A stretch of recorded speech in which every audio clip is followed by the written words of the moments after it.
Hello friends, GK गुरु जी अड्डा के YouTube platform पे मैं शैलेश आप सभी का हार्दिक स्वागत करता हूं।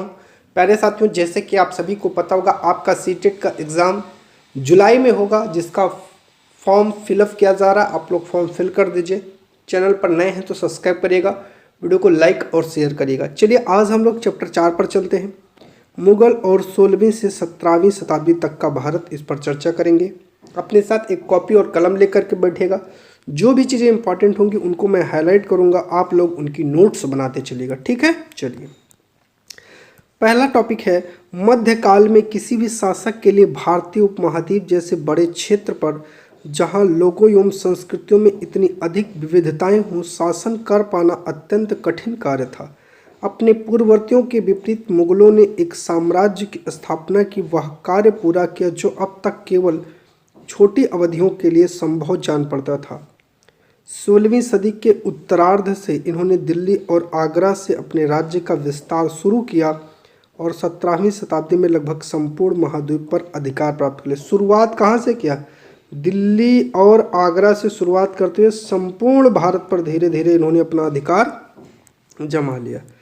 ये बेसिक कॉन्सेप्ट है, समझते चलिएगा। ठीक है, उन्होंने प्रशासन के ढांचे तथा शासन संबंधी जो विचार लागू किए वे उनके राज्य के पतन के बाद भी टिके रहे। यह एक ऐसी राजनीतिक धरोहर थी जिसके प्रभाव से उपमहाद्वीप में उनके पश्चात आने वाले शासक अपने को अछूता न रख सके। आज भारत के प्रधानमंत्री स्वतंत्रता दिवस पर मुगल शासकों के निवास स्थान दिल्ली के लाल किले की प्राचीर से राष्ट्र को संबोधित करते। तो लाल किला क्या था? जो मुगल सम्राट होते थे, मुगल सम्राटों का ये घर हुआ करता था। ठीक है, चलिए अब आपको एक चित्र दिखाया गया है। ये है आपका लाल किला। यहीं से प्रधानमंत्री जो है अपना 15 अगस्त को क्या देते हैं? भाषण देते हैं। ठीक है, चलिए अब बात करते हैं मुगल थे कौन। सबसे पहला यही क्वेश्चन बनता है। मुगल दो महान शासक वंशों के वंशज थे। माता की ओर से वे मंगोल शासक चंगेज खां, जो चीन और मध्य एशिया के कुछ भागों पर राज करता था। देखिए यहाँ से 2-3 क्वेश्चन बना। माता की ओर से वे मंगोल थे और मंगोल में चंगेज खां का क्षेत्र कहाँ था? चीन और मध्य एशिया के बीच में था।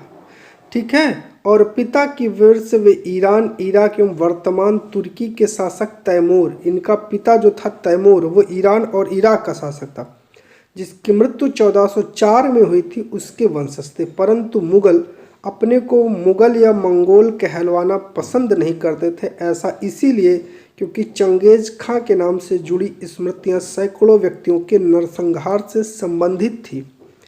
यह स्मृतियां मुगलों के प्रतियोगी उज्बेकों से भी संबंधित थी। दूसरी तरफ मुगल तैमूर के वंशज होने पर गर्व का अनुभव करते थे, इसीलिए क्योंकि उनके इस महान पूर्वज ने 1398 में दिल्ली पर कब्जा कर लिया था, इसीलिए वो जो है गर्व करते थे। उन्होंने अपनी वंशावली का प्रदर्शन चित्र बनाकर किया। प्रत्येक मुगल शासक ने तैमूर के साथ अपना चित्र भी बनवाया था। ठीक है, चलिए मुगल सैन्य अभियान। प्रथम मुगल शासक बाबर 1526 से 1530 ने जब 1494 में फरगाना राज्य का उत्तराधिकार प्राप्त हुआ तो उसकी उम्र केवल 12 वर्ष की थी। पूछता है फरगना राज्य का प्रमुख बाबर कितनी उम्र में बना था? 12 वर्ष में। मंगोलों की दूसरी शाखा उज्बेकों के आक्रमण के कारण उसने अपनी पैतृक गद्दी छोड़नी पड़ी। अनेक वर्षों तक भटकने के बाद उसने 1504 में काबुल पर कब्जा किया। कब किया? 1504 में काबुल पर। योम उसने 1526 में दिल्ली के सुल्तान इब्राहिम लोदी को पानीपत में हराया और दिल्ली और आगरा को अपने कब्जे में कर लिया। तो सोचिए, सबसे पहले दिल्ली और आगरा के क्षेत्र को कब्जा किया। कब हराया? 1526 में हराया। किसको हराया? इब्राहिम लोदी को हराया, लोदी वंश का अंतिम शासक। और ये वही इब्राहिम लोदी है जो युद्ध भूमि में मारा जाता है।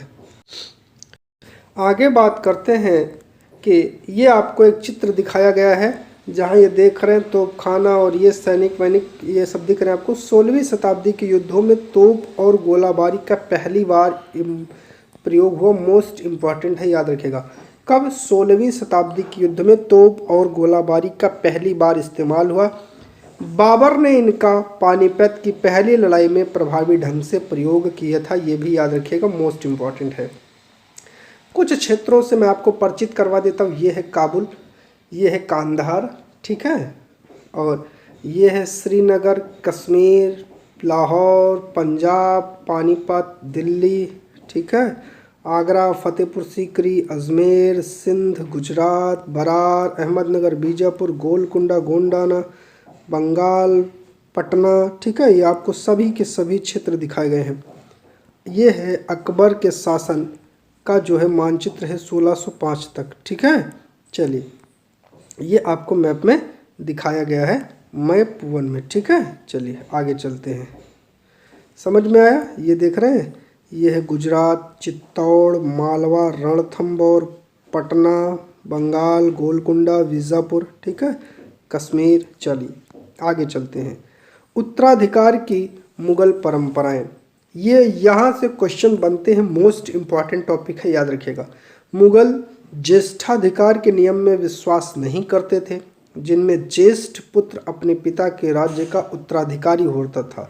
इसके विपरीत उत्तराधिकार में वे शहदायद की मुगल और तैमूर वंशों की प्रथा को अपनाते थे, जिसमें उत्तराधिकार का विभाजन समस्त पुत्रों में कर दिया जाता था। आपके अनुसार उत्तराधिकार का कौन सा तरीका सही था, ज्येष्ठाधिकार या शहदायद?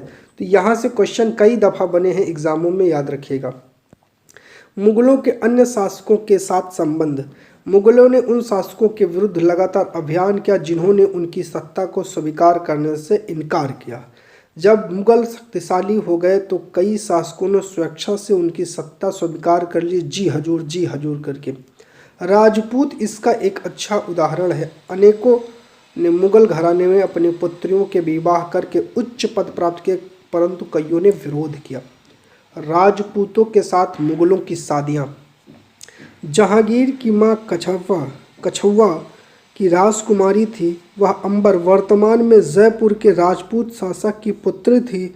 शाहजहां की मां एक राठौर राजकुमारी थी, वह मारवाड़ जोधपुर के राजपूत शासक की पुत्री थी, ठीक है। पूछता है, याद रखिएगा। मेवाड़ के सिसोदिया राजपूत लंबे समय तक मुगलों की सत्ता को स्वीकार करने से इनकार करते रहे। तो देखिए, ये पूछता है जो ज़्यादा, वो कौन सा था, मेवाड़। परंतु जब वे हारे तो मुगलों ने उनके साथ सम्माननीय व्यवहार किया और उन्हें उनकी जागीरें वतन जागीर के रूप में वापस कर दी। पराजित करने परंतु अपमानित न करने के बीच सावधानी से बनाए गए संतुलन की वजह से मुगल भारत के अनेक शासकों और सरदारों पर अपना प्रभाव बढ़ा पाए। देखिए, मुगल क्या करते थे, जिसको जीतते थे ना, जब समझते थे कि हम तो दिल्ली से यहाँ आ नहीं सकते थे, तो धीरे से उसकी जागीर वापस दे देते, मतलब उसको नेस्तनाबूद कर देते थे कि आप हमसे आगे मत बढ़िएगा। इसी संतुलन की वजह से वो लंबे समय तक काम किए, परंतु इस संतुलन को हमेशा बरकरार रख पाना बहुत कठिन था। मनसबदार और जागीरदार दो शब्द हैं, आइए देखते हैं। जैसे जैसे विभिन्न जो साम्राज्य है, विभिन्न क्षेत्र सम्मिलित होते गए, वैसे वैसे मुगलों के तरह तरह के सामाजिक समूह के सदस्यों को प्रशासन में नियुक्त करना आरंभ किया। शुरू में ज़्यादातर सरदार तुर्की मतलब तुरानी थे, लेकिन अब इस छोटे समूह के साथ साथ उन्होंने शासक वर्ग में ईरानियों को, भारतीय मुसलमानों को, अफगानों को, राजपूतों को, मराठों और अन्य समूहों को सम्मिलित किया। मुगलों की सेवा में आने वाले नौकरशाह मनसबदार कहलाते थे। जैसे आज नौकरशाह का मतलब डीएम एसपी है, ठीक है। तो जैसे आज आपके डीएम एसपी हैं, सरकार के नौकरशाह हैं, वैसे राजा के जो नौकरशाह होते थे उन्हें मनसबदार कहते थे। मनसबदार शब्द का प्रयोग ऐसे व्यक्तियों के लिए होता था जिन्हें कोई मनसब यानी कोई सरकारी हैसियत अथवा पद मिलता था। क्या मिलता था? सरकारी पद मिलता था। यह मुगलों द्वारा चलाई गई श्रेणी व्यवस्था थी, जिसके जरिए नंबर 1 क्या मिलता था? पद, नंबर 2 वेतन एवं तीसरा सैन्य उत्तरदायित्व निर्धारित किए जाते थे। पद और वेतन का निर्धारण जात की संख्या पर निर्भर था।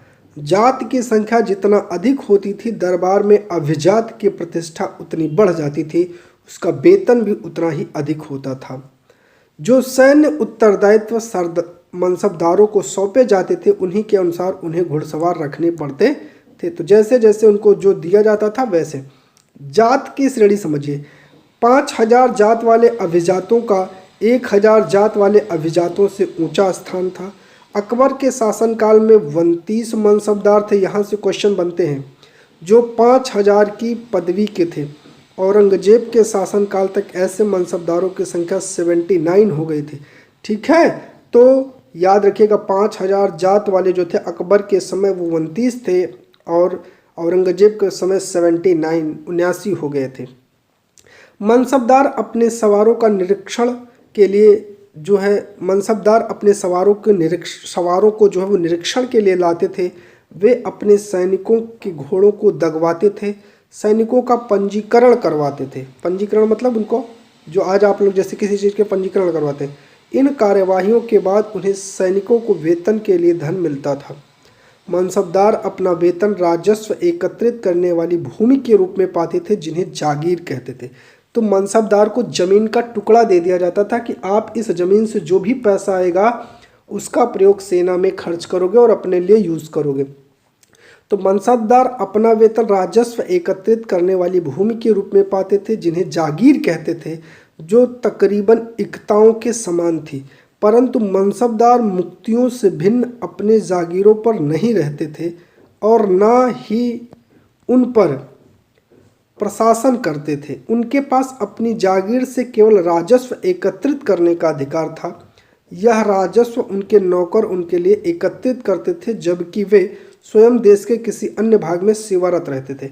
जैसे मनसबदार बना दिया गया बंगाल का और सेवा ली जा रही है उनसे बम्बई में। तो अब क्या होते थे, उनके जो नौकर चाकर होते थे वसूल के उनको दिया करते थे। ठीक है, चलिए। अकबर के शासनकाल में इन जागीरों का सावधानी पूर्वक आकलन किया जाता था ताकि राजस्व मनसबदार के वेतन के तकरीबन बराबर रहे। औरंगजेब के शासनकाल तक पहुँचते पहुँचते स्थिति बदल गई।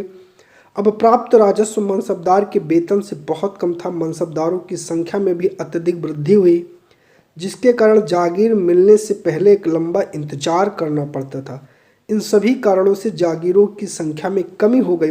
फलस्वरूप जागीरदार जागीर रहने पर कोशिश करते रहते थे कि वे जितना राजस्व वसूल कर पाएं वसूल लें। अपने शासनकाल के अंतिम वर्षों में औरंगजेब ने इन परिवर्तनों पर नियंत्रण नहीं रख पाया। इस कारण किसानों को अत्यधिक मुसीबतों का सामना करना पड़ा था।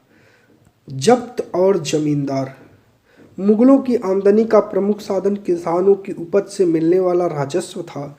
अधिकतर स्थानों पर किसान ग्रामीण कुलीन अथवा मुखिया या स्थानीय सरदारों के माध्यम से राजस्व देते थे। समस्त मध्यस्थों के लिए, चाहे वे स्थानीय ग्राम के मुखिया हों या फिर शक्तिशाली सरदार हों, मुगल एक ही शब्द जमींदार का प्रयोग करते थे। किसका, फिर से समझिएगा। देखिए बात इंपॉर्टेंट है, क्वेश्चन यहाँ से बनते हैं। मुगलों की आमदनी का प्रमुख साधन किसानों की उपज से मिलने वाला कर था।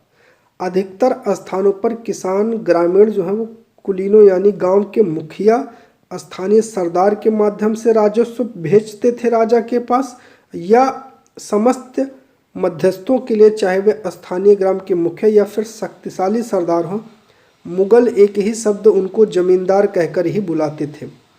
अकबर के राजस्व मंत्री टोडरमल। अब यहाँ पूछा जाता है अकबर का राजस्व मंत्री कौन था? टोडरमल था, याद रखिएगा, इंपॉर्टेंट है। 10 साल 1570 से 1580 की कालावधि के लिए कृषि की पैदावार, कीमतों और कृषि भूमि का सावधानी पूर्वक सर्वेक्षण किया। इन आंकड़ों के आधार पर प्रत्येक फसल पर नगद के रूप में कर निश्चित कर दिया।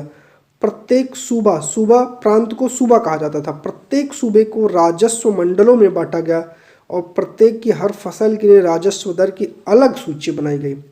राजस्व प्राप्त करने की इस व्यवस्था को जब्त कहा जाता था। क्या कहा जाता था? जब्त। यह व्यवस्था उन स्थानों पर प्रचलित थी जहां पर मुगल प्रशासनिक अधिकारी भूमि का निरीक्षण कर सकते थे और सावधानी पूर्वक उनका हिसाब रख सकते थे। ऐसा निरीक्षण गुजरात और बंगाल जैसे प्रांतों में संभवतः नहीं हो पाया था। कुछ क्षेत्रों में जमींदार इतने शक्तिशाली हो गए कि मुगल प्रशासकों द्वारा शोषण किए जाने की स्थिति में वे विद्रोह कर देते थे।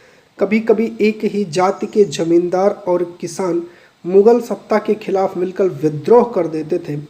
17वीं शताब्दी के आखिर में ऐसे किसान विद्रोहों ने मुगल साम्राज्य के स्थायित्व को चुनौती देना चुनौती देना शुरू कर दिया। शाहजहां के राजकाल में एक लघु चित्र का ये ब्यौरा है। यहाँ जहांगीर के समय के भ्रष्टाचार को दिखाया गया है, भ्रष्ट अफसर रिश्वत लेते हुए और एक कर अधिकारी गरीब किसान को सजा देते हुए। दोनों चित्रों को आप देख सकते हैं।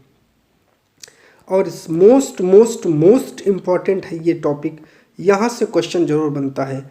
अकबरनामा और आईने अकबरी।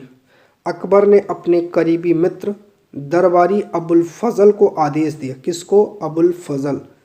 वह उसके शासनकाल का इतिहास लिखे। अबुल फजल ने इतिहास 3 जिल्दों में लिखा। इसका शीर्षक अकबरनामा। जैसे ये 3 जिल्द है, ठीक है, और इस पूरी जिल्द का नाम उन्होंने रख दिया अकबरनामा, ठीक है। और ठीक है, इसका शीर्षक अकबरनामा। पहली जिल्द में अकबर के पूर्वजों का बयान है, इसमें जो उनके पूर्वज थे, ठीक है, और दूसरी अकबर के शासनकाल की घटनाओं का विवरण देती है। और तीसरी जिल्द को आईने अकबरी कहते हैं। इसमें अकबर के प्रशासन, घराने, सेना, राजस्व, साम्राज्य के भूगोल का ब्यौरा मिलता है। तो तीसरी जिल्द को ही आईने अकबरी कहा जाता है, ये भी आपको याद रखना होगा, ठीक है। इसमें समकालीन भारत के लोगों की परंपराओं और संस्कृतियों का भी विस्तृत वर्णन है। आईने अकबरी का सबसे रोचक आयाम है विविध प्रकार की चीज़ों, फसलों, पैदावार, कीमतों, मजदूरी और राजस्व का सांख्यिकी विवरण इसमें मिलता है। अबुल फजल ने अकबरनामा लेते हुए जो है अकबर, ये चित्र दर्शाया गया है कि अकबर को भेंट कर रहे हैं वही पुस्तक। चलिए आगे बात करते हैं। जहांगीर के दरबार में नूरजहां का प्रभाव क्या था? नूरजहां का मूल नाम था मेहरुन्निसा ने 1611 में जहांगीर से विवाह किया और उसे नूरजहां का किताब, अर्थात नूरजहां क्या है? नूरजहां एक उपाधि है। किसकी? मेहरुन्निसा की। नूरजहां हमेशा जहांगीर के प्रति अत्यधिक वफादार रही, उसका समय समय पर सहयोग देती रही। नूरजहां के सम्मान में जहांगीर ने चांदी के सिक्के जारी किए, जिनमें एक ओर स्वयं के किताब उत्कीर्ण किए थे और दूसरी ओर यह वाक्य रानी बेगम नूरजहां के नाम से गढ़ा हुआ था। बाईं ओर दिया गया दस्तावेज नूरजहां जारी किया गया आदेश या फरमान है। चौकोर मोहर बताती है उद्दात और महान महारानी नूरजहां पादशाह बेगम का आदेश। गोल मोहर के अनुसार शाह जहांगीर के प्रताप से महारानी चंद्रमा जैसी वैभवशाली बन गई। हम कामना करते हैं कि नूरजहां पादशाह इस युग की सर्वोत्तम महिला बने। ठीक है, ये नूरजहां का फरमान है। सुलह एक कुल पर चलते हैं। अकबर की सुलह एक कुल की नीति उनके पुत्र जहांगीर ने इस प्रकार वर्णन किया। ईश्वरीय अनुकंपा के विस्तृत आंचल में सभी वर्गों और सभी धर्मों के अनुयायियों की एक जगह है, इसलिए उसके विशाल साम्राज्य में, ठीक है, जिसकी चारों ओर की सीमाएं केवल समुद्र से निर्धारित होती थी, विरोधी धर्मों के अनुयायियों और तरह तरह के अच्छे बुरे विचारों के लिए जगह थी।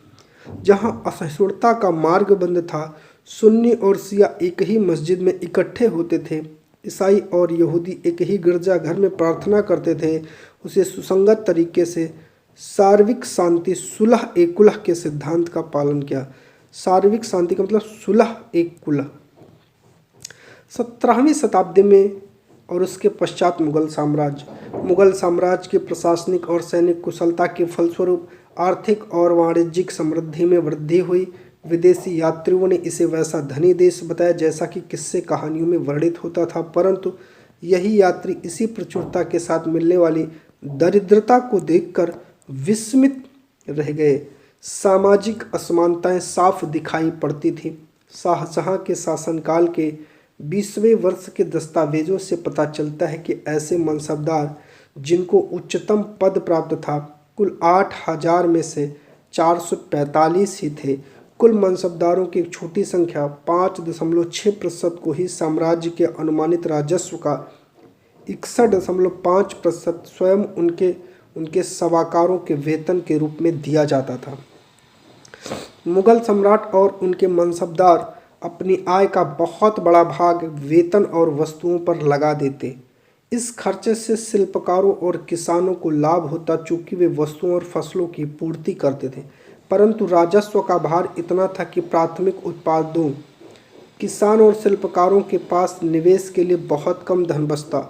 इनमें से जो बहुत गरीब थे, मुश्किल से पेट भर पाते। वे उत्पादन शक्ति बढ़ाने के लिए अतिरिक्त संसाधनों में, औजारों और अन्य वस्तुओं में निवेश की बात सोच भी नहीं सकते थे। ऐसी अर्थव्यवस्था में ज़्यादा धनी किसान, शिल्पकारों के समूह, व्यापारी और महाजन ज़्यादा लाभ उठाते थे। मुगलों के कुलीन वर्ग के हाथों में बहुत धन और संसाधन थे, जिनके कारण 17वीं शताब्दी के अंतिम वर्षों में वे अत्यधिक शक्तिशाली हो गए और जैसे जैसे मुगल सम्राट की सत्ता पतन की ओर बढ़ी, वैसे वैसे विभिन्न क्षेत्रों में सम्राट के सेवक स्वयं ही सत्ता के शक्तिशाली केंद्र बनने लगे। इनमें से कुछ नए वंश स्थापित किए और हैदराबाद एवं अवध जैसे प्रांतों में अपना नियंत्रण जमाया। यद्यपि वे दिल्ली के मुगल सम्राट को स्वामी के रूप में मान्यता देते थे, तथापि 18वीं शताब्दी तक साम्राज्य के कई प्रांत अपनी स्वतंत्र राजनीतिक पहचान बना चुके थे। तो ये था आपका एक महत्वपूर्ण टॉपिक जो मुगलों से संबंधित था। यहाँ से बहुत सारे क्वेश्चन बनते हैं, तो चैनल पर नए हैं तो सब्सक्राइब करिएगा, वीडियो को लाइक और दोस्तों तक शेयर करिएगा। बहुत बहुत धन्यवाद आप सभी का चैनल पर जुड़ने के लिए।